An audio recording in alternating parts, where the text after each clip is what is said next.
Salutations à tous et à toutes, c'est FW et bienvenue dans 5 3e qui est les 5 minutes de méditation matinale. Ma méditation de ce matin m'amène à me pencher sur l'affaire Amadou Koumé.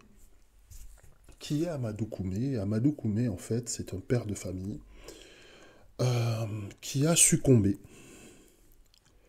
par asphyxie lente suite à une interpellation par des forces de police.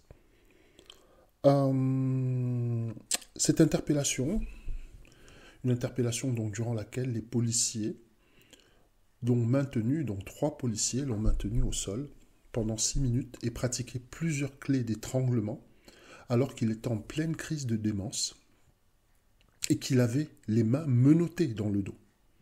Ça, c'était le 6 mars 2015. Et cette affaire, elle revient parce que effectivement, les policiers donc ont été condamnés aujourd'hui à 15 mois d'emprisonnement avec sursis pour homicide involontaire. Ok. Alors cette affaire-là, elle m'amène à méditer parce que ça nous amène à la question que tout le monde doit se poser, c'est quel est le regard que nous portons sur notre prochain. Est-ce que nous le voyons comme un ami? Est-ce que nous le voyons comme un danger? Est-ce que nous le voyons comme un problème? Parce que pour que 3 hommes, d'accord, s'acharnent ainsi pendant plus de 6 minutes sur un homme menotté parce qu'il a une crise de démence, il faut qu'ils aient perçu en lui un danger. Bien pire encore, une menace. Ici, je ne suis pas en train de faire le procès de ces employés, ces fonctionnaires de police, ni de qui que ce soit d'ailleurs. Je veux juste qu'on ouvre les yeux sur un danger en fait. Donc là, nous avons 3 hommes qui sont armés, qui sont formés, puisque c'est des fonctionnaires de police, mais qui vont s'acharner sur un homme pendant plus de 6 minutes. Si vous vous rendez bien compte, dans une bagarre ou dans 6 minutes, c'est assez long quand même, qui l'ont menotté. Et ils ont pratiqué des clés d'étranglement sur quelqu'un qui était menotté.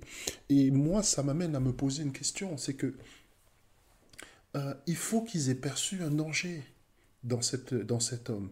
Bien pire encore, il faut qu'ils aient perçu une menace. Et nous devons faire très attention, je pense, au regard que nous portons sur notre prochain. Parce que tout part de là. Si tu vois ton prochain comme étant une menace, si tu vois ton prochain comme étant un danger, si tu vois ton prochain comme étant un problème, effectivement, tu vas avoir un comportement qui est totalement inapproprié, totalement injuste, totalement dangereux.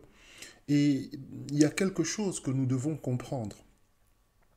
C'est que la Bible nous dit dans Matthieu 7,2 qu'on vous jugera du jugement dont vous jugez.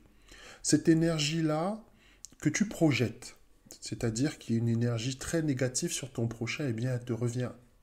Et nous sommes toujours les premiers à nous plaindre que le monde va de moins en moins bien, que le monde ne change pas, que le monde est injuste, qu'il est cruel, qu'il est méchant, et à juste titre.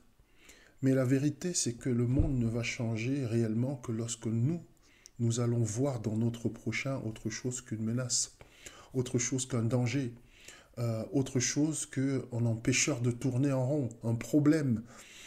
Si notre notion de notre prochain n'évolue pas, nous courons le risque de répéter sans cesse les mêmes choses et de ne jamais voir notre quotidien changer.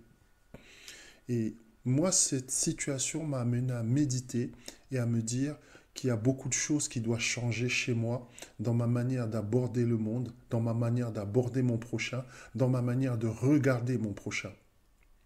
Et il faudrait que je regarde mon prochain de la même manière que je voudrais qu'on me regarde. Cet homme avait une crise de démence et souvent, quand les gens ont des problèmes psychologiques ou mentaux, on a tendance à les regarder de haut.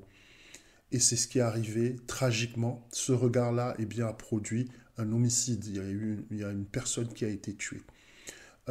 Changeons, essayons de voir notre prochain comme autre chose qu'une menace. Bonne journée à toi.